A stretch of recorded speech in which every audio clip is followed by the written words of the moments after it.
पहले बयान उन्होंने दिया कि पुलिस और प्रशासन, पुलिस की तरफ से कोई गोली नहीं चली, और उसके बाद में जब वीडियो वायरल हुई तो बैकफुट पे नजर आ रहे हैं। फिर उसके बाद उसको दूसरा रुख दे रहे हैं। जनता की रक्षा के लिए इनको जिम्मा दिया गया है, उनकी हत्या अगर ये लोग करेंगे तो कानून व्यवस्था कैसे चलेगी? जांच भी जिन लोगों पर आरोप है, अगर वही लोग जांच करेंगे तो कैसे हक और इंसाफ मिलेगा? उनसे खाली कागज पे, कोरे कागज पे सिग्नेचर, अंगूठे लिए गए और उनकी तरफ से मुकदमा दर्ज कर दिया गया कि हम लोग गुजर रहे थे, दो पक्षों में फायरिंग की, उस पर हमारी गोली चल गई। ऐसा जुल्म ज्यादती होगा तो क्या कानून रहेगा? ये कोई हिंदू मुस्लिम का झगड़ा नहीं है, कोई संभल के अंदर कोई हिंदू सामने नहीं है। अरे हिंदू तो दूर की बात है, तो फिर मुसलमान आपस में कहां से सामने आ जाएंगे?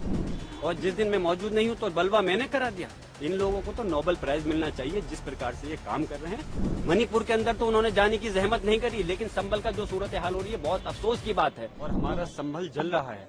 संभल के अंदर जो पुलिस प्रशासन का पूरी तरह से इस घटना को अंजाम देने में इसमें हाथ है, और पूरी अपनी लापरवाही और नाकामी को छुपाने के लिए लगातार अपने बयान को बदल रहे हैं। आपने देखा होगा पहले बयान उन्होंने दिया कि पुलिस और प्रशासन, पुलिस की तरफ से कोई गोली नहीं चली, और उसके बाद में जब वीडियो वायरल हुई तो बैकफुट पे नजर आ रहे हैं। फिर उसके बाद उसको दूसरा रुख दे रहे हैं, कह रहे हैं कि दो गुटों के बीच में ये संघर्ष हुआ।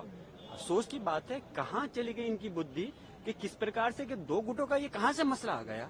ये पुलिस ने गोली चलाई और उसके बाद में आपने कल देखा होगा पुलिस का अधिकारी जो सर्किल ऑफिसर है वो टेबल पर बैठ करके बिल्कुल मीडिया से मुखातिब होते हुए कह रहे हैं कि अगर जाहिल लोग हमारे पर गोली चलाएंगे तो क्या हम मरेंगे? तो ये अपने बयान को खुद बदलना है। ये आम जनता को, जिनकी रक्षा, जिनके ये जनता के नौकर हैं, जिनकी जनता की रक्षा के लिए इनको जिम्मा दिया गया है, उनकी हत्या अगर ये लोग करेंगे तो कानून व्यवस्था कैसे चलेगी? इस प्रदेश और देश के अंदर कानून व्यवस्था का बुरा हाल है। संविधान की धज्जियां उड़ाई जा रही है, और हमने आज भी सदन के अंदर हमारे नेता, हमारे माननीय डिम्पल यादव जी, माननीय धर्मेंद्र यादव जी और सारे सांसदों ने इस चीज को, मुद्दे को उठाया कि इस पर चर्चा कराइए, और चर्चा नहीं होगी तो कैसे उन लोगों को सजा मिलेगी जो आज कातिल हैं? आप ताज्जुब की बात है, आप बात पहरा देंगे। वहाँ डिस्ट्रिक्ट डीएम कह रहे हैं कि हमने एक जांच बैठा दी है, और जांच भी जिन लोगों पर आरोप है, अगर वही लोग जांच करेंगे तो कैसे हक और इंसाफ मिलेगा? इसकी जांच सिटिंग हाई कोर्ट के जज से होनी चाहिए, हमारी मांग है। और जो इसमें अधिकारी दोषी हैं, चाहे के विश्नोई जो पुलिस अधीक्षक संभल है या सीओ अनु चौधरी है, उनके खिलाफ हत्या का मुकदमा दर्ज होना चाहिए। सीधे गोली स्टेट फायरिंग कर रहे हैं और वो जेल की सलाखों के पीछे होनी चाहिए, हमारी मांग है। तभी इन लोगों को इंसाफ मिलेगा। जिन लोग पीड़ित परिवार हैं, जैसे अभी बताया कि पीड़ित परिवार के लोगों को, परिवार को उठा करके लेके गए वहां से, घर से उन पर दबाव बनाया जा रहा है कि उनसे खाली कागज पे, कोरे कागज पे सिग्नेचर, अंगूठे लिए गए, और उनकी तरफ से मुकदमा दर्ज कर दिया गया कि हम लोग गुजर रहे थे, दो पक्षों में फायरिंग की, उस पर हमारी गोली चल गई। ऐसा जुल्म ज्यादती होगा तो क्या कानून रहेगा? आप लोग चौथा स्तंभ है, मेरी मांग है आप लोग सच्चाई दिखाइए। अपोजिशन पार्टीज भी आप लोगों के साथ बिल्कुल, पूरी हमारी सपा के साथ में, समाजवादी पार्टी के साथ इस संभल की घटना पर पूरे इंडिया गठबंधन साथ है, और सब चाहते हैं इस पर चर्चा होनी चाहिए और उन दोषी अधिकारियों के खिलाफ सख्त एक्शन होते हुए कार्रवाई होनी चाहिए। आपके खिलाफ फुटेज भी दिखाया है जिसमें ये दिखाया जा रहा है कि कैसे दो गुटों के, एक गुट के लोग हैं जिन्होंने मुंह पे कपड़ा बांधा हुआ है, देसी पिस्टल मिली है, और कैसे वो इंसाइट कर रहे हैं क्राउड को। आपको इस सीसीटीवी फुटेज मैं एक बात कहना चाहूंगा, इस प्रश्न के लिए आप ही लोग मुझसे अच्छा जवाब देते तो चौथा स्तंभ होने के नाते मुझे और खुशी होती। कपड़ा बांध करके मैं पूछ रहा हूँ, अगर इसमें, इसकी जगह पर कल को आपके भी बच्चा हो सकता था, इन पुलिस अधिकारियों का भी बच्चा हो सकता था, अगर क्या उसके साथ भी ऐसे ये गोली उठा करके मारते? आप हैरान होंगे, एक व्यक्ति को जिन्होंने लाठी मारते मारते गिर गया, उसको पिस्टल से निकाल के गोली मार दी गई। ये कोई दूसरी देश के नागरिक इस देश के दुश्मन थोड़ी हैं।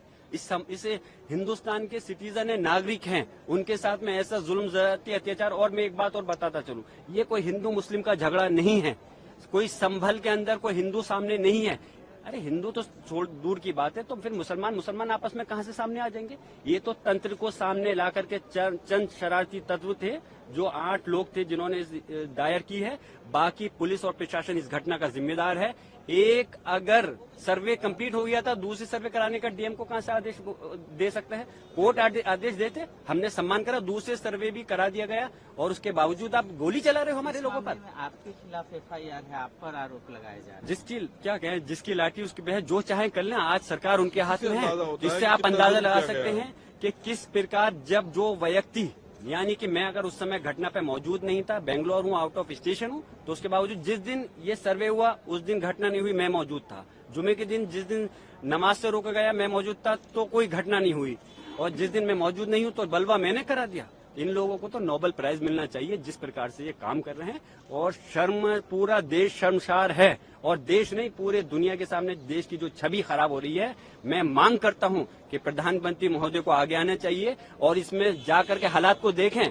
मणिपुर नहीं बनाए संबल को, मणिपुर के अंदर तो उन्होंने जाने की जहमत नहीं करी, लेकिन संबल का जो सूरत हाल हो रही है बहुत अफसोस की बात है। जो हट धर्मी तानाशाही चल रही है इस पे लगाम लगनी चाहिए। जो अननेम्ड FIR हुई है उनकी आड़ में लोगों को परेशान किया जा रहा है, टॉर्चर किया जा रहा है, उसको तुरंत रुकना चाहिए। ऐसी हमारी सारी माननीय सांसदों की मांग है, समाजवादी पार्टी के इंडिया गठबंधन की मांग है। बहुत बहुत शुक्रिया।